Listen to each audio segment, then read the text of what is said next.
Welcome to the Valley of Outlaws podcast, a podcast for those looking to take the road less trodden, and a podcast for those seeking more.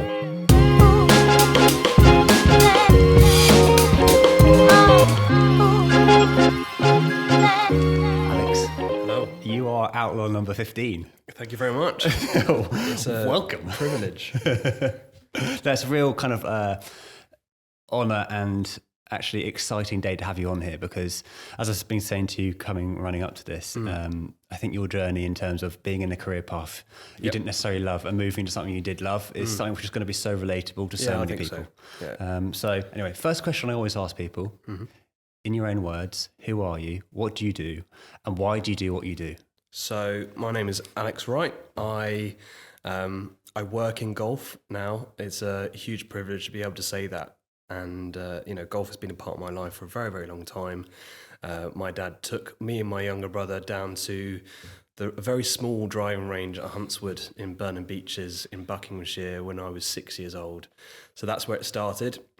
And, golf has just been a part of my life that entire time, going from being a member of the school team through to county sides, starting the society at university, seeing that through, presiding over that, and it's always been in the background. Always desperately wanted to work in it. Really thought that was a great career for me.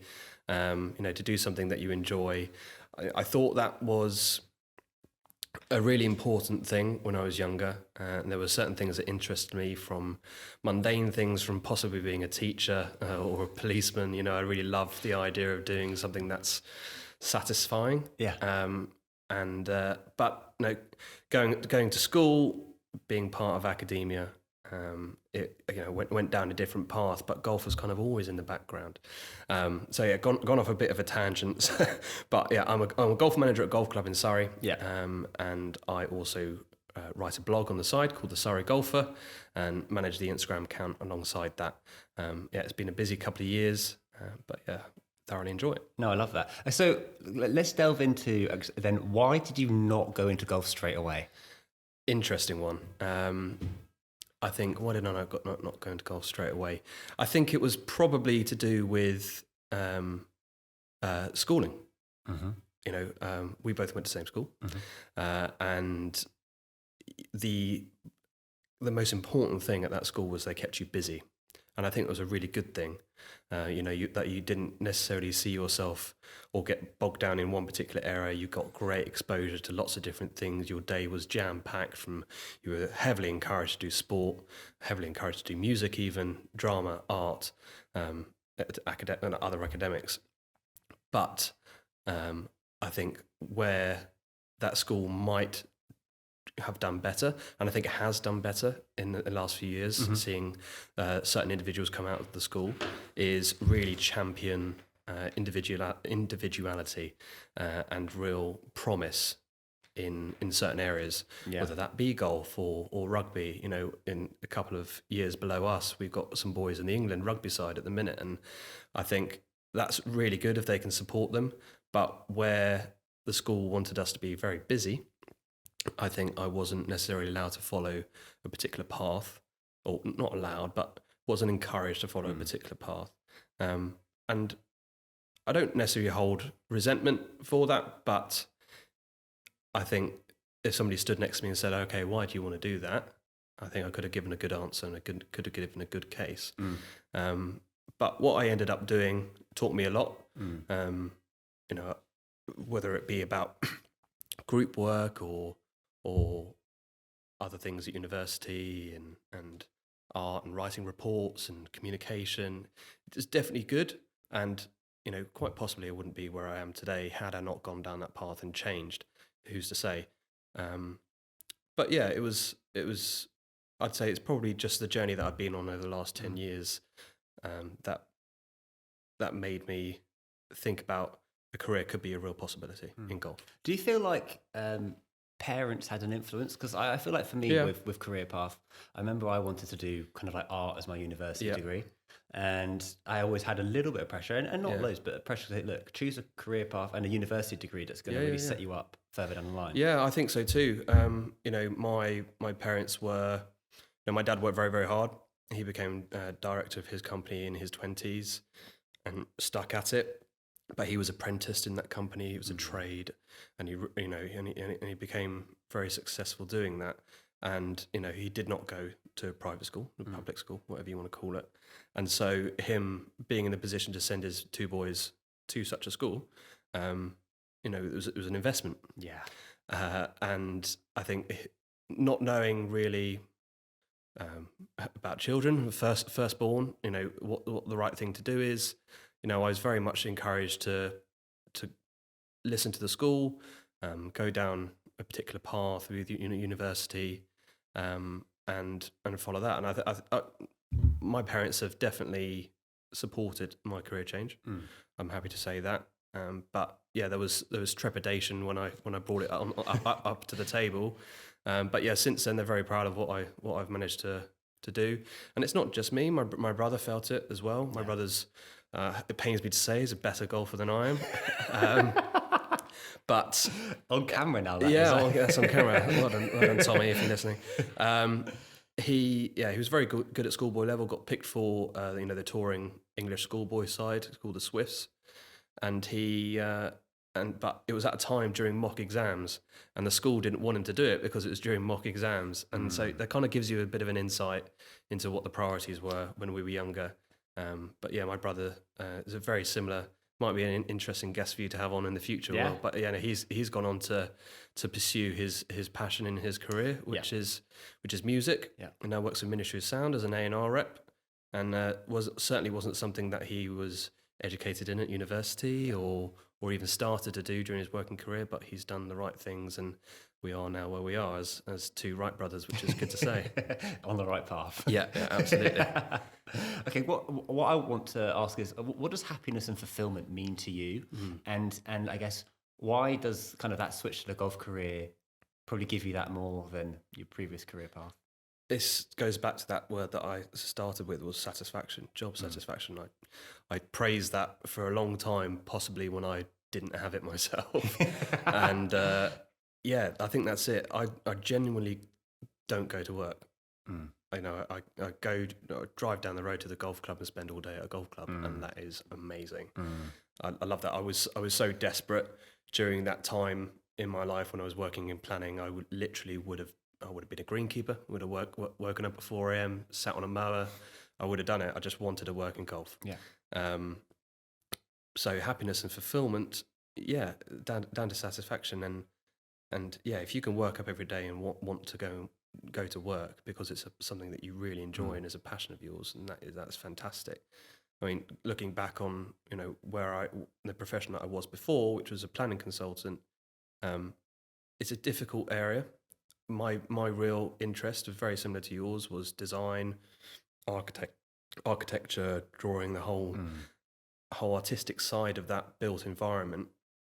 But my mathematical skills weren't there, so I couldn't quite do the architecture degree that I wanted to. So planning was the next step. Yeah. Planning is very prescriptive. It's very literal. You can get real bogged down in detail, and some people love that. Yeah. But I didn't. Yeah. And I got to a certain point where I was really not enjoying it. Performance dropped. But and I looked in a couple of different areas, and didn't quite work out. But I then came across this golf opportunity, and I couldn't have been happier. It was a brilliant moment. Yeah. And what were, I guess, the kind of final triggers then, in terms of you going, right, planning, I've had enough of this. I have to leave now. Yeah, I think it was mental health. It was okay. It was it was a difficult time at home. I was definitely not enjoying my job, physically affecting me at times, and my now wife was a real champion. She's been part of a family business for 15 years. She loves what she does, and that's great to see. She always has done, whether it is part of the family business or whether she worked in car sales or something. So she's a really big champion of that. So I've got a lot to thank her for. But yeah, it was. Sorry, repeat the question. It was, what were kind of the triggers which kind of pushed you away from planning and into golf? Like, what in those kind of months running up, I guess, like what were the things you noticed where you're like, I just can't stay in this any longer? Yeah. So yeah, mental health, physical health too. and I just thought, I now have an opportunity. It was during COVID as well. So you had a lot of time to think. Yeah. And during that time, because everything was remote, I was on a laptop writing minutes because I was a junior at the company, and that's kind of what I was left to do. Yeah. And yeah, looking back on that, that was a really mundane time. But it allowed me time to think, is there anything else I could be doing? And, I jumped from place to place, tried to work in local authority planning, went back to private practice, and it just wasn't right. And so turned around one day and I left one particular company with no option of employment afterwards, and I was still looking for planning jobs because I was like, this is the only thing that I can. It's a safety net. It's a safety net. It's the only thing I can do. I've been educated in it. There's this investment in me, in my education. And I didn't really have faith that I could do it, but this amazing opportunity came up at Perford Lakes down the road, and with a very quick growing company. And there's a management trainee scheme, and I said, if it's not this, then I don't know what else it is, and just jump straight in. It's crazy because it's like the pressure which is put upon you, like, I've had this much money spent on my education. Yep. I've taken this student loan out to go to university. Yeah. I am now in a job and I'm not performing after this amount of money. I've got eyes on me, people expectations set. Like being able to do that and cut through and go, you know what? I made a mistake here. I need to do it. It's a really, really brave thing to do. Yeah, it was. And, down to the minutiae, it was a big pay cut. Yeah. It was a 30% pay cut, to take. And I was, I was renting, didn't quite have a fiance at the time, but, it was going that way. And I'm stepdad. And so, it's like, can I really do this? Yeah. And, it did take a little bit of thought, but through the support of Georgia, she was like, "You've got to do it. I'm fed up of you being miserable, but you've got to do it." And what a great opportunity it was, and we can go into what's happened since then. But it's I'm so thankful, and I couldn't encourage people more just to take a step back, take stock of your environment, and if there is something that you really, really want to explore, then do it. And whether or not and that's not pulling back from your job and affecting your performance, that's using your free time, and people have a lot of it, they don't realize, using your free time and reaching out to people. That's what I did. Even when I was working with a planning consultancy, I reached out to a golf recruiter, said, is there anything I can do, is there anybody I can speak to? And that opened not doors, but it allowed me to have knowledge about, what does that world actually look like? What the steps do I need to take to get there? And it really, really, really benefited me. And don't think that, you need to be paid to go and explore those opportunities. Do it off your own back. Be a volunteer. Yeah. Just ask, can I shadow you one day a week? Or, whatever it may be, an afternoon. And people are a lot more accepting than people think they would be. People want to help. I think they do. Yeah. I think the golf industry especially, I think there's such a small world, and I've experienced that. People just want to help, which is good. Yeah. While you're speaking, I was thinking of, there's a quote from Joe Rogan: most men live lives of quiet desperation. They get caught in so many kind of like, not traps, but like so many things of responsibility. It's like you can't break free of that to take that next jump. And it's it's like we don't. And actually, Henry Ellis, not worked since September. And he said to me, the most beautiful thing about not working and stepping away is, he said, until now, I'd lived my life like I was told to write an essay and just write it as quickly as I can do and get it right first time. And he goes, now I can plan my essay and then write it perfectly or how I want it to be. And it's like, just that whole process, he said, step back, observe, see. It's not actually advocated enough. People are in such a rush to get places and to achieve things. And they think of the end goal, and they think of the money and the security, without thinking of happiness, fulfillment, and actually I think so. Their lives. I mean, I still think about it now. I mean, I'm how old am I? 28, and there are people around me that are in a high position, or I've got colleagues that have achieved this, that, and the other by the same age that I am, but I still need to realise that I'm still 28 and there's a long way to go, and there is that pressure. But you've just got to stick with it. You've got to really explore the options that are out there. Have the confidence in yourself, really. Yeah, no, 100%. So once you did switch career, what were the most like noticeable kind of traits, mental health wise, for yourself, like going into work and stuff? Like, how did you actually notice your kind of like, I guess, pressure lift for your shoulders, or your mind change? I think it was because I knew that I could I could make a difference straight away. Where I had the knowledge and the interest and the passion to begin with, I kind of fitted into that environment straight away. A big part of, big responsibility of the job that I'm in at the minute is sales, and I was quite cautious of that. I didn't really like the word before I did it.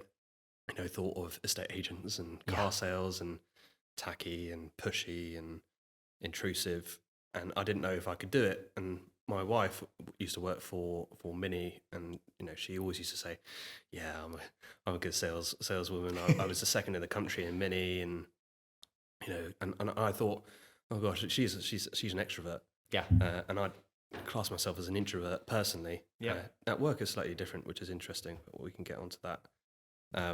And I didn't think I could do it. The sales are talking to people and things like that. But when you've got a knowledge base, when you've got a passion for something, it comes so easily. Just talking, I can talk to anyone about golf. It came very easily. You speak from the heart almost. Yeah, and it's a genuine interest.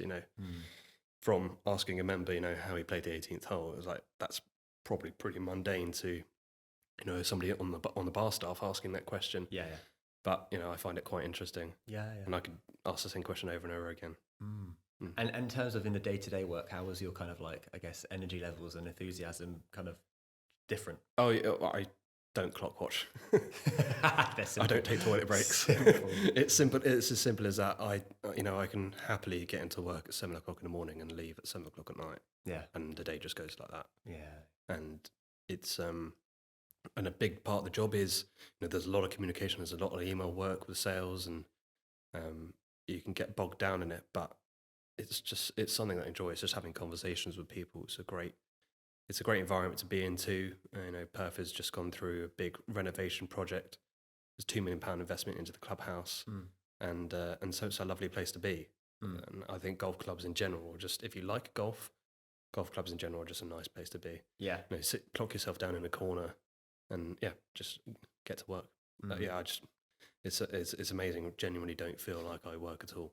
And I mean, even people say, no job has an element of stuff which you like all of it, for example. So I'll say it again. People say like jobs always have elements of stuff you don't like doing within it. But I presume in this role, kind of you still have that energy to push through the stuff which is mundane on the day to day. Yeah, you do. And it's an interesting model. In golf in this country, you've got two camps really. You've got members clubs and proprietary clubs. Members clubs being owned by the membership, and proprietary clubs being owned by a person or a company.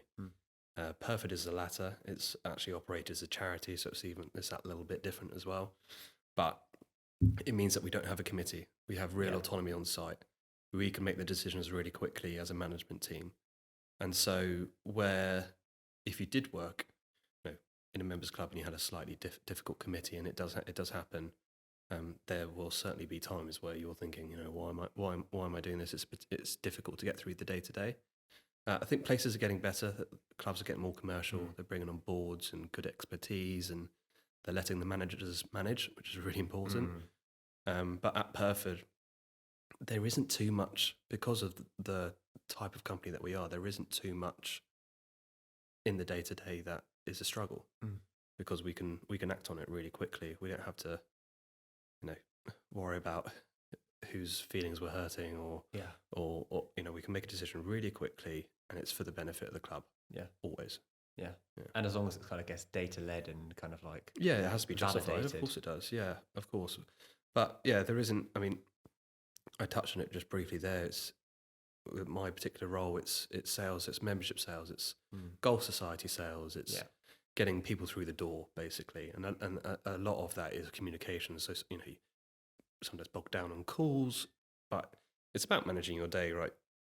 If you've got that stuff to do, then do it, but make sure you're portioning other things into your day, whether that's going to do a course walk or something that you really enjoy. Something I like doing is getting out on the course and discussing with our greenkeepers certain projects that he's doing, why he's doing that.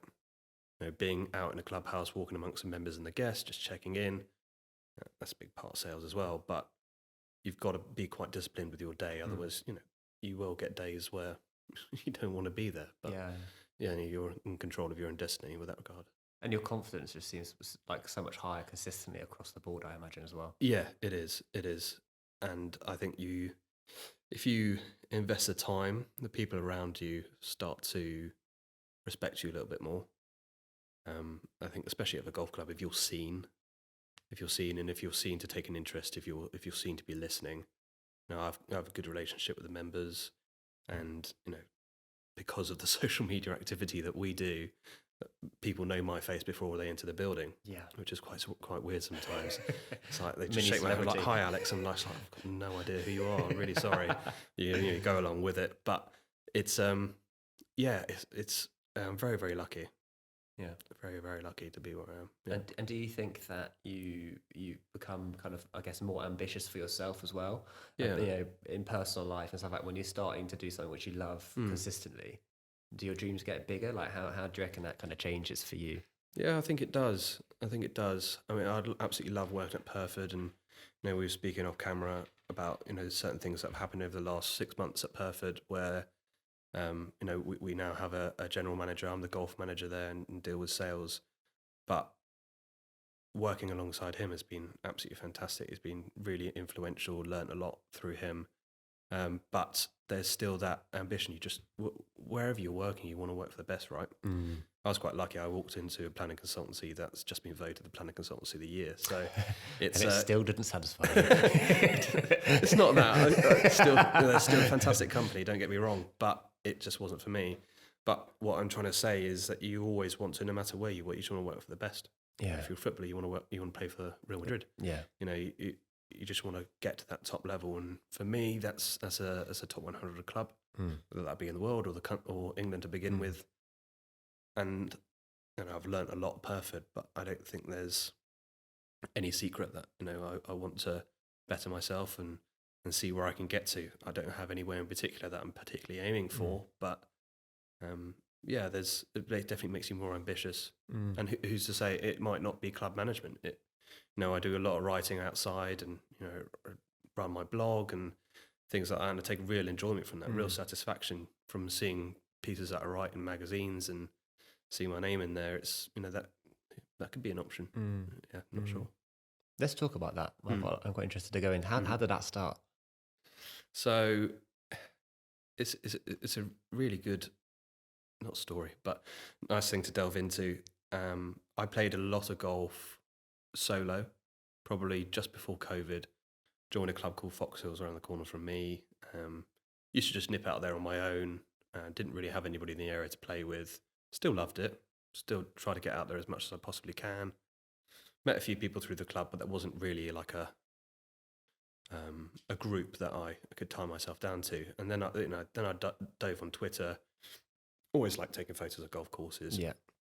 Chucked a few photos on Twitter. Wasn't on Instagram at the time. Used to have a fitness Instagram, and that was incredibly self-centered. So I stopped that.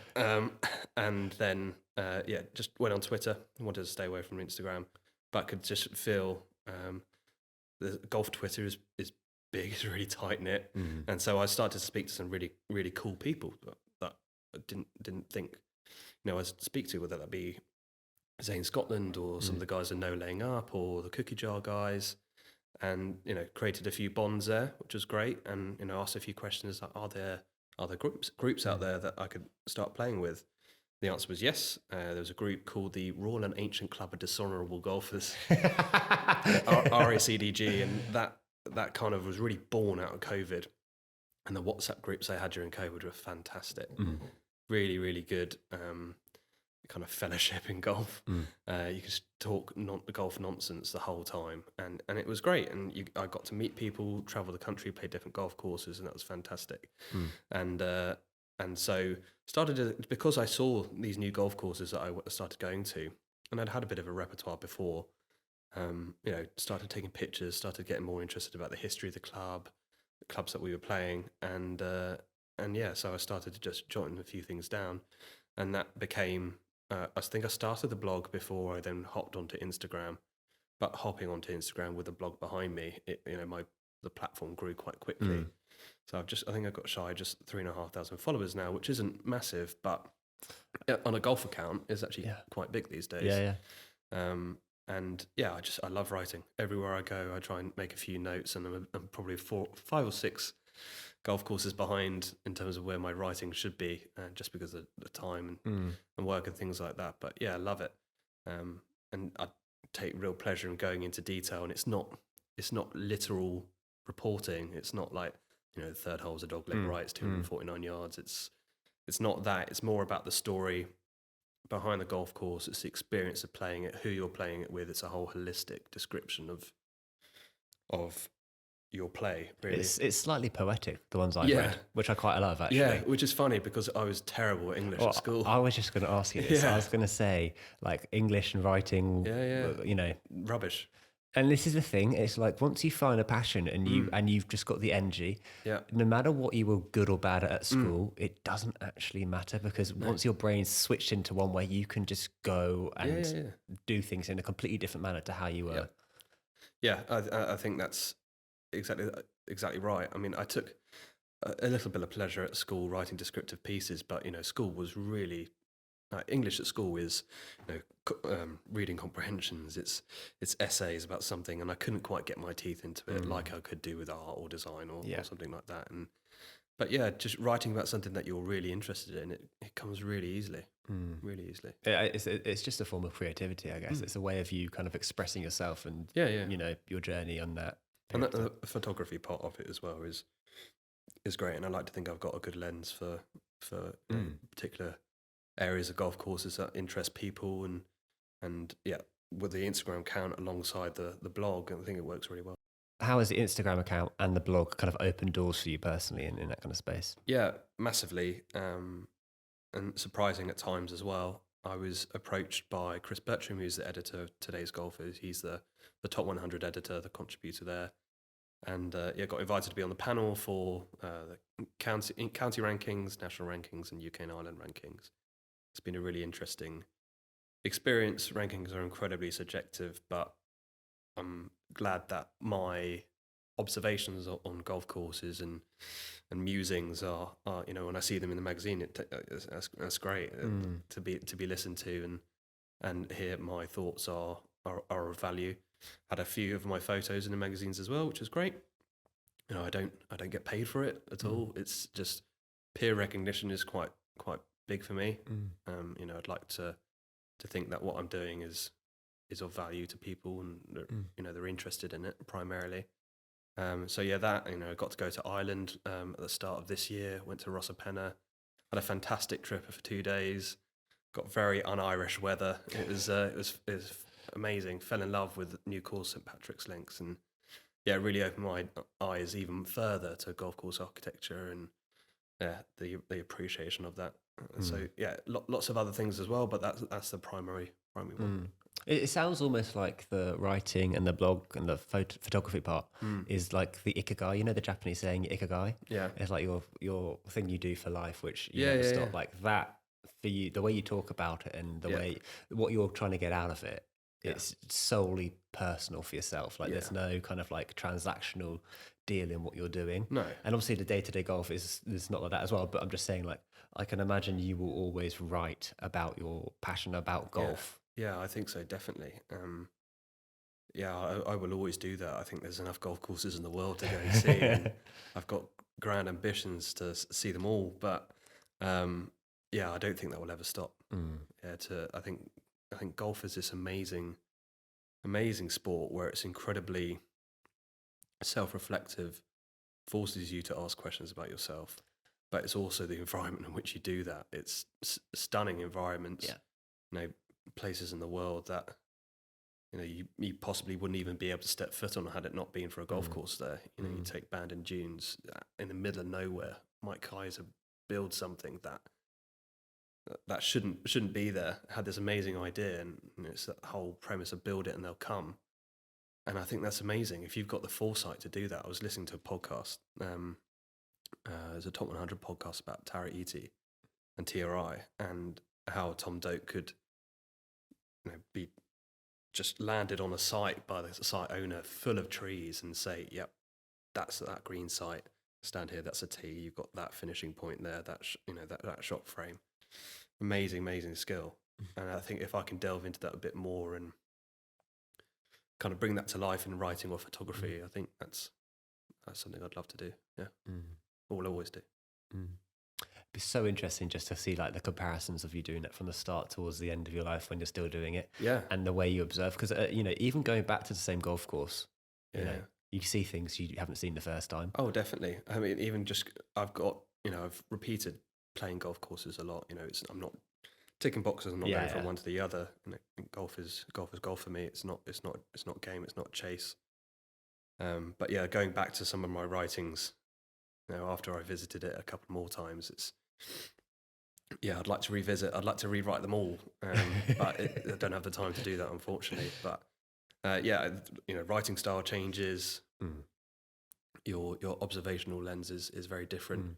The values that you take from, I might now write a little bit more about my experiences with playing other people than I did before, whether it was just talking about what the natural environment was like, and now more interested in the people that I play with.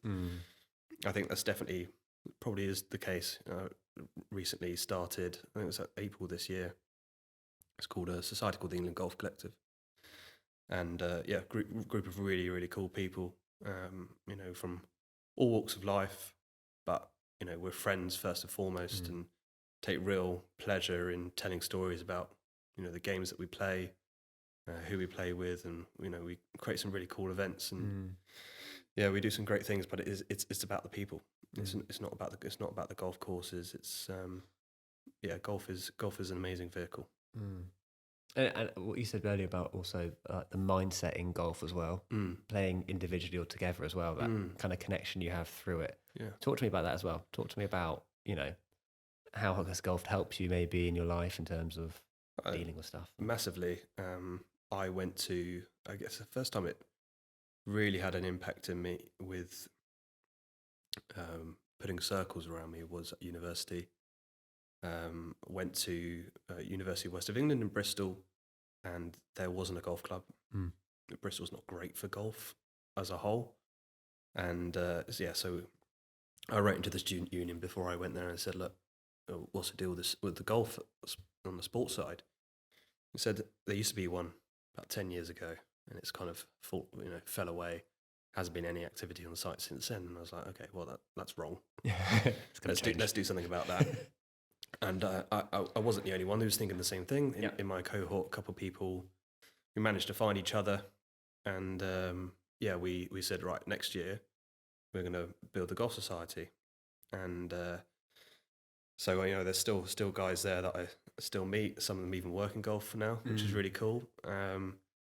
That put the circle around me and really helped me find new friends. It was a university that I didn't go with anybody from school, so I was plonked in Bristol, city I'd never been to before, and golf was kind of the my social life throughout university, which is fantastic. Presided that for a couple of years and did a year placement, and came back, then was president again.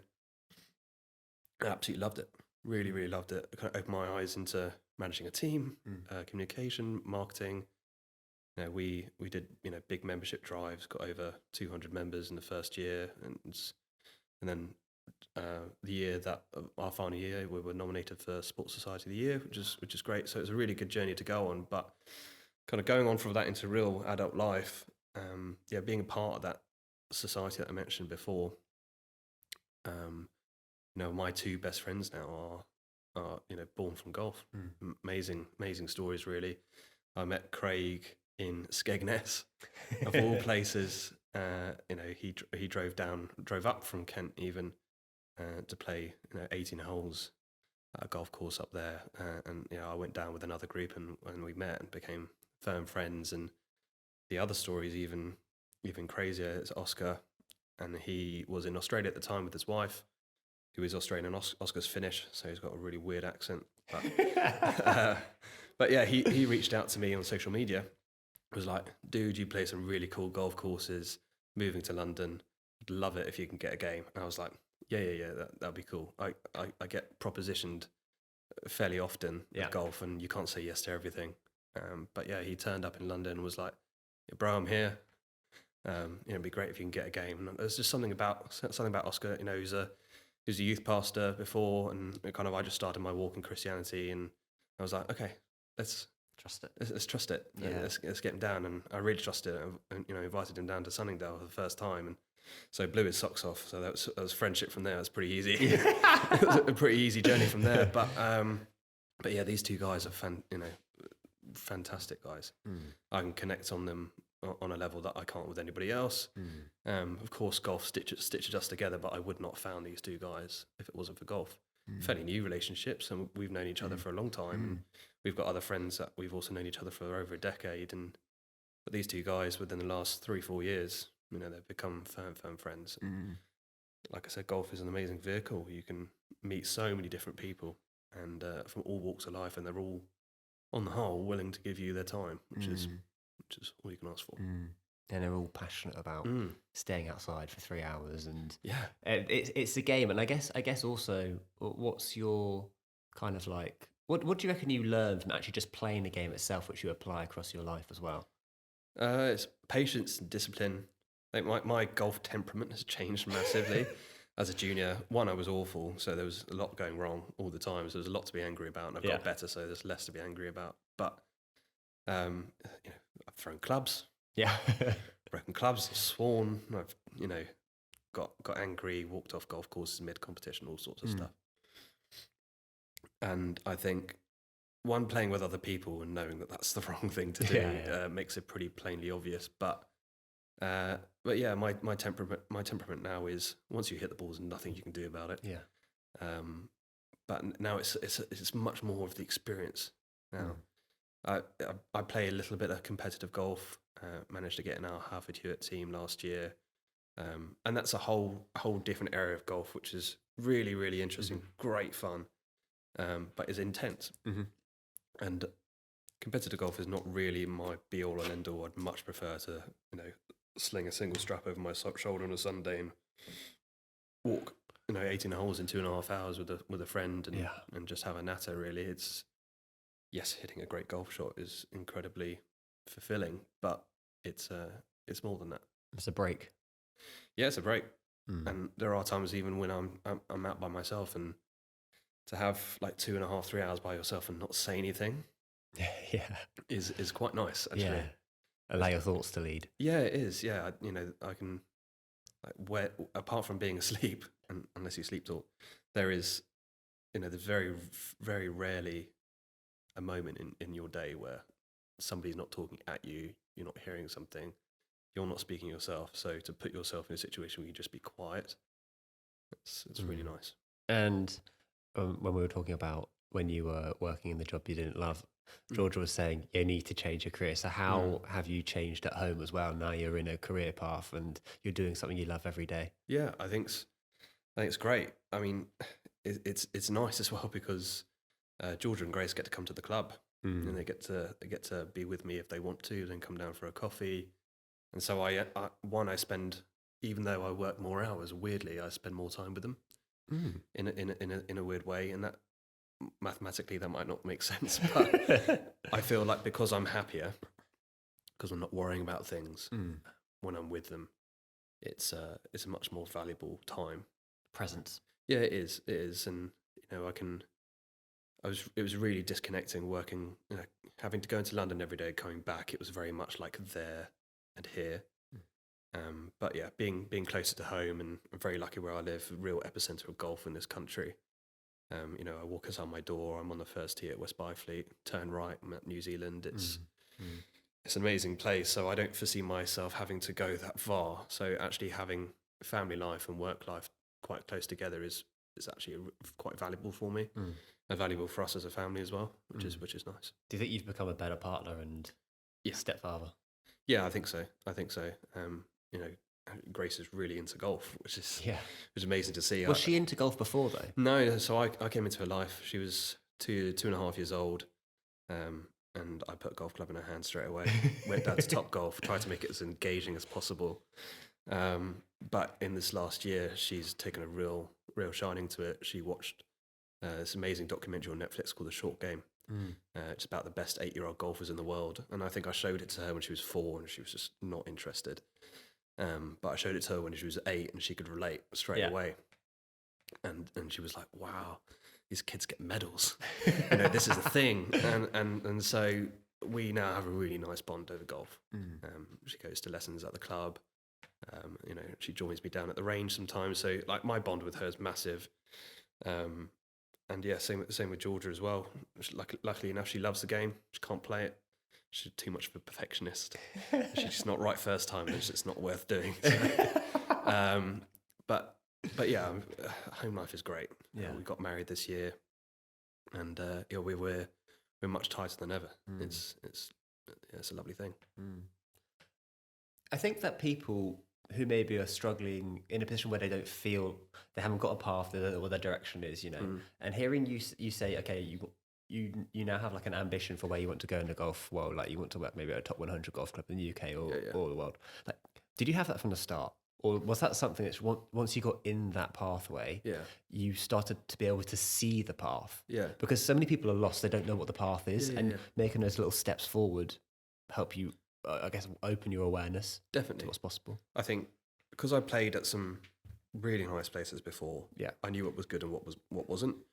And I'm not saying that perfect wasn't good. We've certainly come on a journey, and it's much better now than when I first arrived. But you knew that Sunningdale was a pinnacle, and Silvermere wasn't. Silvermere was great, but Silvermere wasn't. You've got a spectrum. You're aware of that, and like I said, you always want to work with the best. So I did have ambitions to run a club within the top 100 before, but in answer to your question, taking that step does kind of widen your vision as to what's possible. I didn't know, other than to learn on the job and had the odd conversation with another professional, what more I could get out of it. But there are accrediting bodies out there in golf that you can further your development, further your knowledge. So I joined the GCMA and the CMA pretty quickly. The GCMA is a Golf Club Managers Association. The CMA is a Club Managers Association of Europe. Kind of dove straight into them. I've just finished my MDP2, which is their development program. And that's been great. One, you meet loads of other people that are in the same profession as you, same journey, same goals. That's really cool to work collaboratively with those people. But two, you do learn lots of other things about how golf clubs work.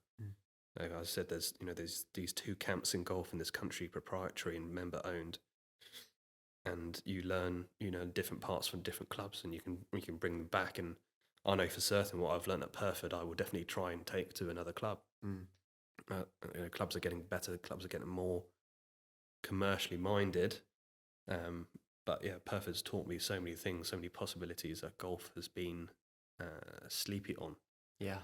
For the last decade or two, it's very lucky to have experienced the boom. Yeah. During COVID, post COVID, that it did. Definitely was on the decline. There's no doubt about it. But yeah, there's lots more that clubs can do, and hopefully I can help with that. What do you reckon were some of like the biggest hurdles you had to overcome to actually getting into this career path? Like when you started looking, I know you said you had a good opportunity with Perford, but how many people kind of said, well, look, you've not really been in this, or you need to have this kind of qualification? Yeah, well, I had some pretty early conversations with Ian Timberlake, who's the golf recruiter. And I say they're a golf recruiter, there are others out there, but he's an influential chap in the game. I said, look, really interested in possibly one day exploring this. What can I do? And he said, well, you haven't got much experience. Have these conversations with this person and this person. But it is what it is, and there aren't that many opportunities out there. And and I believe that. I was like, okay, I've got to work in a pro shop. I've got to sell Mars bars for a year, and then work my way up in the pro shop, and or be a greenkeeper and learn agronomy, and then go into management that side. And I was determined to do that. Yeah. But yeah, Perford was an amazing opportunity. Like I said, they were growing really fast. They're part of the Get Golfing Group, which is a charity, and Get Golfing purchased, I think, 4 or 5 clubs from Crown Golf just before COVID. So what a shrewd purchase that was.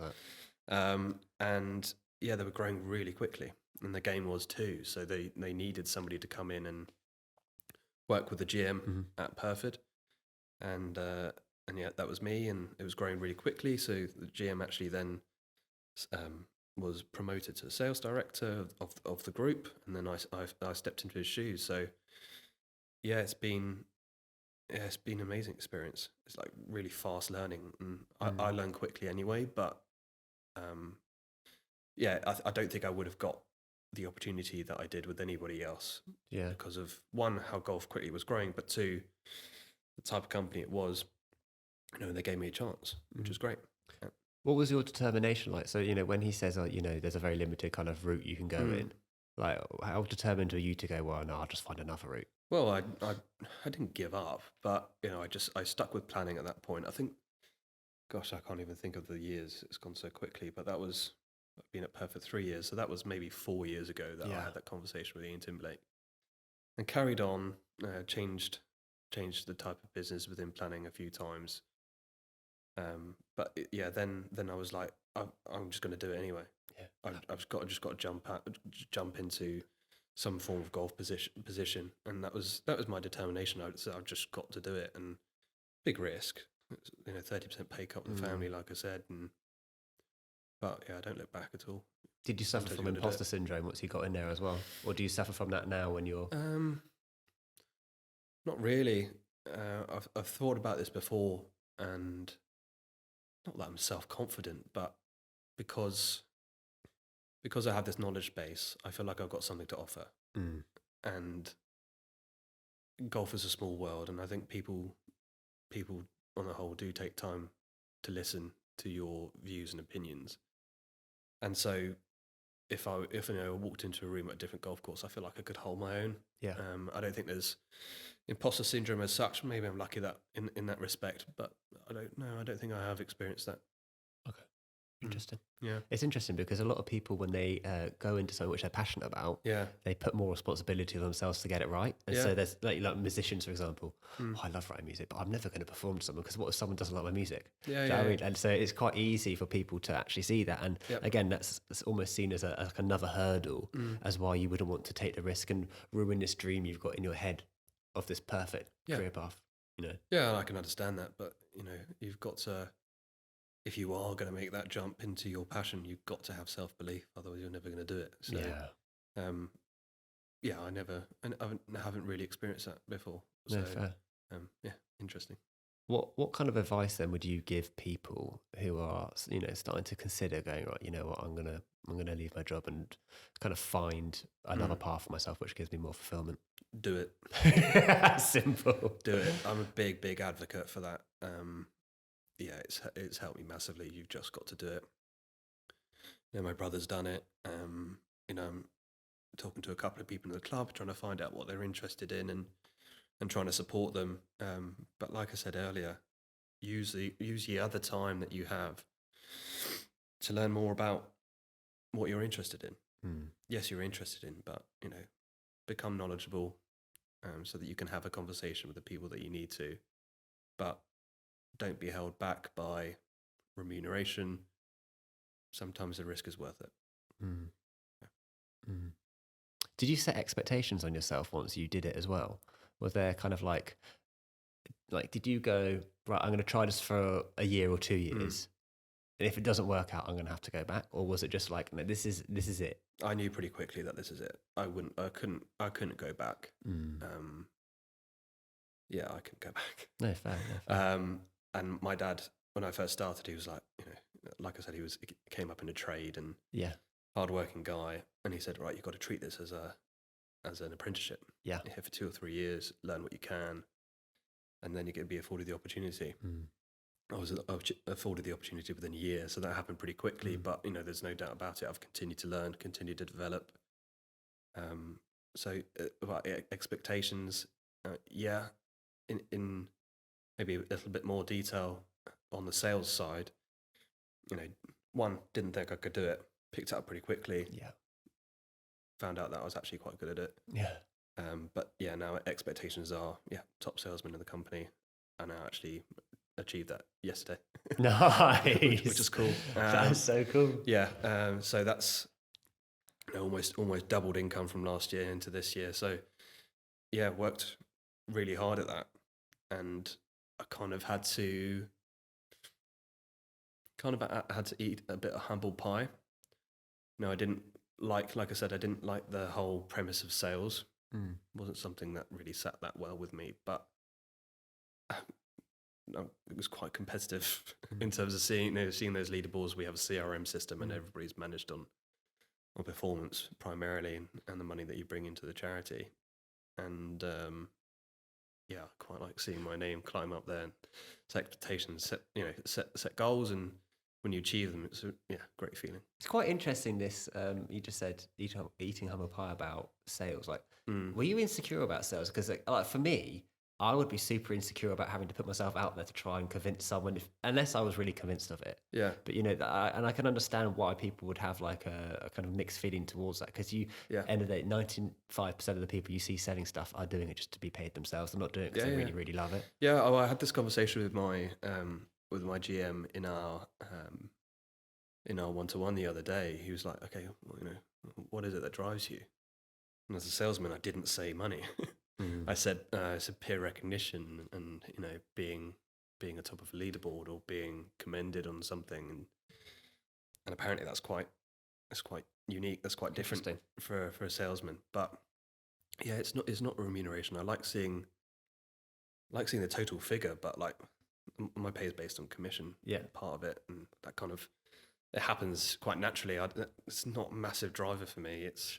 It's just keeping busy and having the conversations, which I really, really enjoy. It's not about the money. If it was about the money, I would never have done this in the first place. Yeah.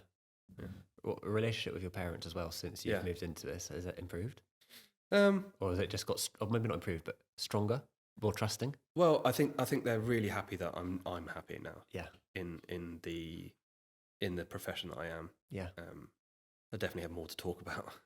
Oh, really? Well, I just think because I'm just interested in it. Like, if you're not interested in something and like you're not enjoying being where you are, one, you're only going to speak negatively, and two, it's just you just don't want to bring it up. It's not a topic of conversation for you. Yeah. But now I'm like, yeah, we did this yesterday. I did this. We're doing this, and yeah, they're really proud. And I spoke to them yesterday about the achievement that I unlocked, and yeah, it's good to see them happy that I'm happy. Yeah. How would you, it's a bit left field, but how would you describe the way you think as well in general now? Interesting. So I've just come back from, I was in Manchester on a week course at the CMAE, and we did a Luminous Spark profile. Okay, what's that? So that is it's a whole multiple choice scenario-based questionnaire. Yeah. That basically determines whether you're red, blue, yellow, or green. Okay. Red being quite leadership, quite confident, vocal type of personality. Yeah. Yellow, more caring, more considerate. I can't remember what the others are, but yeah, I came out as red, and that was a real shock to me. Kind of the way that I think, and I'm definitely more competitive than I think I am. Yeah. Definitely more driven than maybe I think I feel like I'm quite a conscientious person, but this report not said otherwise, but said there's something to work on. But yeah, in terms of the way I think and how it's changed me, I think it's definitely made me more driven. It's definitely made me realise that I'm quite close to where I want to be. It's not going to take too much more in terms of time and development, and yeah, now I'm really keen to kind of kick on and see where I can get to. Why did it surprise you? I don't know. Like, going back to school days, really, it's strange, isn't it? We're 28, but we still revert back to school because it was an influential time. I revert back to younger than school loads of times. Yeah, it's weird, isn't it? But yeah, going back to school, social... thinking it, there's some quite good similarities. Personally, definitely an introvert. Social life, had a couple of friends. Bullied to an extent. Definitely didn't get on with the popular kids. And kind of kept myself to myself. I had golf friends. Yeah. But then on the rugby pitch, I was always captain. Yeah. being, mentors of other boys at school, and showed leadership qualities in different areas too. And put myself in front of crowds, whether that be declamations or singing in front of people. Yeah. Please don't ask me to sing. One, I'm ill, but two, I'm not going to do it. So like my personal life and my professional life has always been different. And this Luminous Spark profile said exactly the same thing. Interesting. So at work, I'm an extrovert. Yeah. Because I have the knowledge base and the desire to want to improve. But personal life, I'm an introvert. My missus is an extrovert in our in our home and social life. So I let her do most of the talking, and I'm very happy to sit back and kind of be a observational party. Mm-hmm. But yeah, I found that really interesting. That really shouted at me after I did that. I was like, yeah, that's right. Yeah, definitely. I mean, what it shows me is that teachers trusted you. Yeah, elder people trusted you. Always had a good relationship with my teachers. And funny enough, like at school, that is also I remember being criticised when I was head of house for deciding to side with the teacher who told me to do a job rather than my peer group. Mm-hmm. And I remember going like, what else do people expect me to do? Like, what are you trying to get me to do? Trying to get me to like chum me up to just to please you so that you can do what the hell you want to do? Or are you expecting me to actually do a good job and actually try and run this house as well as I can do with my housemaster? Yeah. Like, it was really, and I think when you're at an all boys boarding school, like the peer pressure, the kind of like the environment you're in where one false move and it's spread through 400 boys, and it's tough. It is super tough, and I think that, like, for me leaving school, I don't think it was till I was like, even maybe when I left university, where I was truly comfortable, like who I was and the decisions I started to make, I would make them without any flinching from someone saying something if I knew they were true to me. Yeah, I think I've probably only felt that in the last 3 years. Yeah, being at Perford, I think the company that I worked at before, they were a really tight knit company, very almost like a family, really. Mm-hmm. So one, me coming in. Two, I was young, part of a family house, and commuting into work. I was always kind of poking myself into this thing that was already there, and I was definitely outside. So one, didn't want to ruffle feathers. Two, didn't feel part of the gang. But it's only since doing what I really wanted to do and putting myself in my situations. Yeah, forming them myself and kind of championing myself in those situations that I felt truly comfortable. Oh, that's a nice question. What's the biggest self-limiting belief that you've overcome? Yeah, that you can do what you want to do.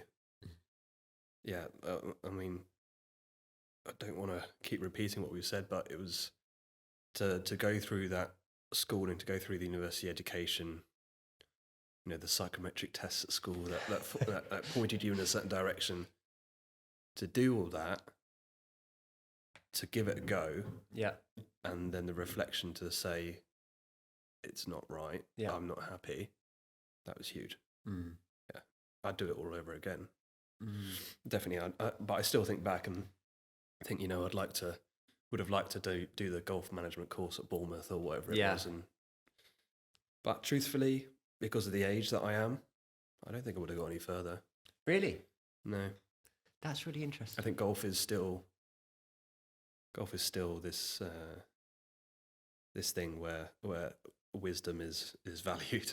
Yeah. Age and wisdom is valued. I think there's very few people in the industry that are my age and in some form of higher management than I am. Yeah. It's rare. I know, the GM at Sunningdale, Adam Walsh, the youngest certified club manager, I think, in the world, in the country. So there are a couple people that can break that mold, but it's it's rare to do so. But and so if I'd done that, I don't think I'd be any further than where I am right now. That's so interesting. I always look back at like, what if I did this? What if I did that? And you are probably right. You probably won't be any further than you actually are because you're still going to put in the same effort and same time to achieve And something. again, it's just this perfect, this opportunity that came along. Like, realistically, if I'd done that course, it would have, I would have been maybe try to do a bit of professional work in terms of running lessons or something and going down that route. And I definitely wouldn't have walked into a management position. When was I? I was 25. Yeah. It just probably wouldn't have happened. So it probably wouldn't have been ingrained in your mindset through the education system. Yeah. They're probably going, well, you need to do this, and this before you could do that. Whereas you went in almost naive. Yeah. Oh, well, I want that. Yeah. Yeah.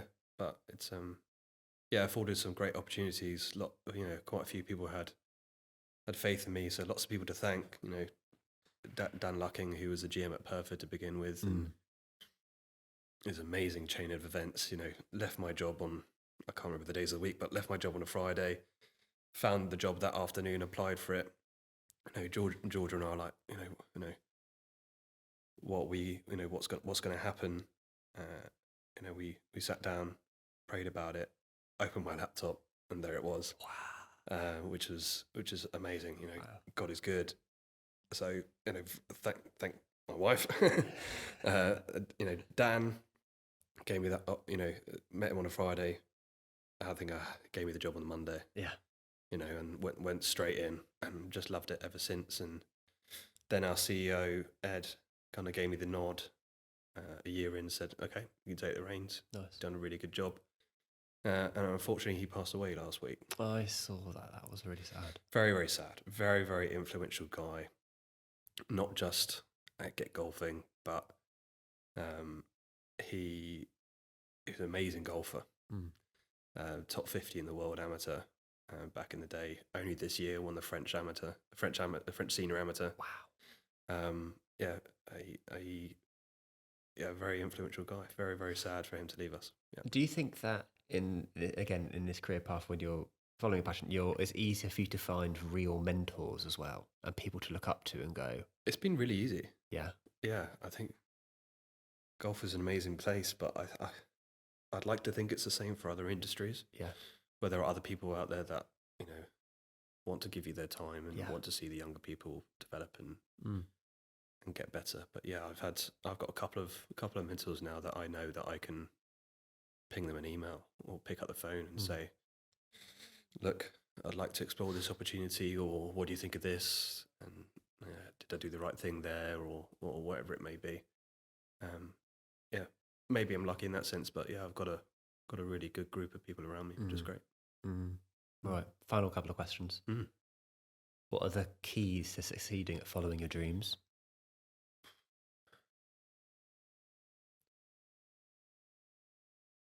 I think have the self-belief, but if university taught me anything, it's to explore the different views, opinions of others, and critically think about those things, become knowledgeable. You have to be sure on a decision if you're going to make it or not. Yes, it's good to take risks, but yeah, be knowledgeable. It's only going to improve your knowledge base, and you'll want to do that anyway. So it's not a harmful thing. That would be one. Yeah. Okay. And for kids and young people looking to go to university at school, considering career paths, what kind of advice would you give them, knowing you've gone through one and switched to another? Think hard about university. Yeah. If you want to go and do it. Not just because I've changed career, but I was led down a path that I didn't necessarily need to take. It turns out I didn't need a master's degree to do the job that I did. Yeah.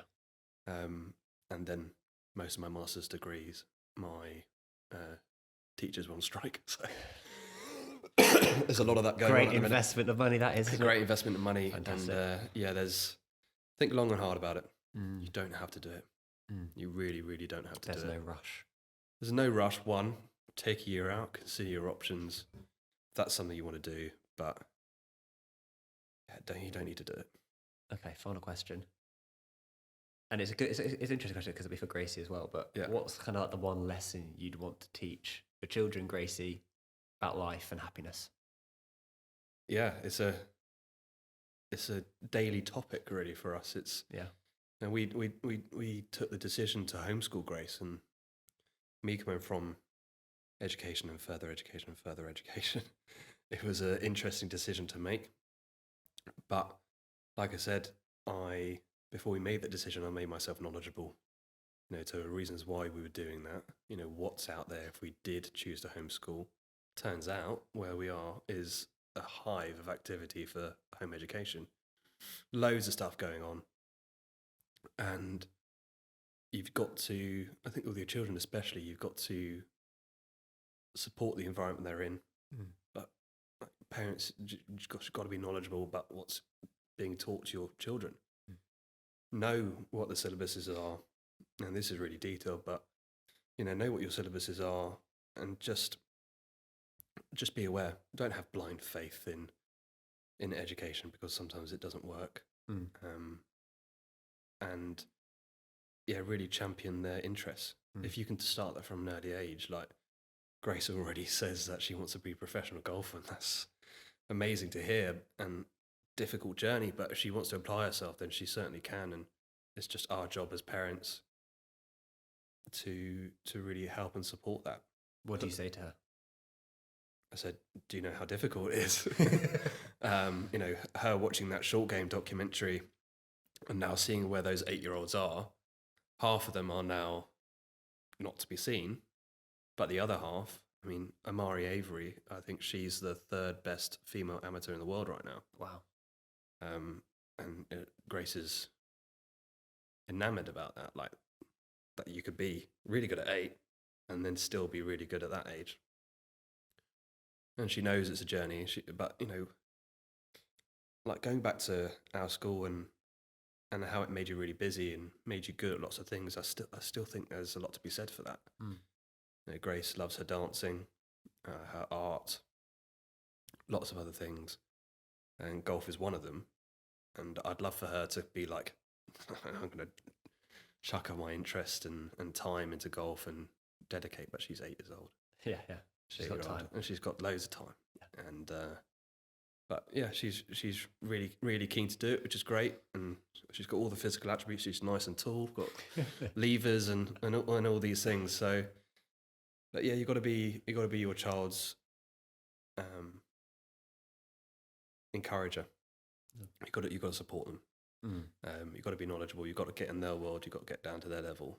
And yeah, I've learned that. I no experience with kids before meeting Georgia, so a big learning curve for me, but loved it every step of the way. But yeah, learning through my lessons in that, 1, don't need to go to university. 2, follow your passion. Yeah, you've got to pass it on. Love that. Alex, thank you so much for coming on the Valley of Outlaws. No worries. It's been very interesting. Yeah, it's been good. And I think that what you said and your journey hopefully will be quite inspiring to people listening, and encourage them to just think, figure out actually what makes you happy, and really, if you really want to change your life, start with kind of like your happiness in the basic forms, work, home, and everything like that. And following your passion is one of the easiest ways to do that, hopefully. Yeah. So I really appreciate it. Thank you very much. Yeah, absolute pleasure. Cheers, buddy. Thank you for listening to this episode of the Valley of Outlaws podcast. Please follow us across Spotify and YouTube, and see all our latest news across our socials.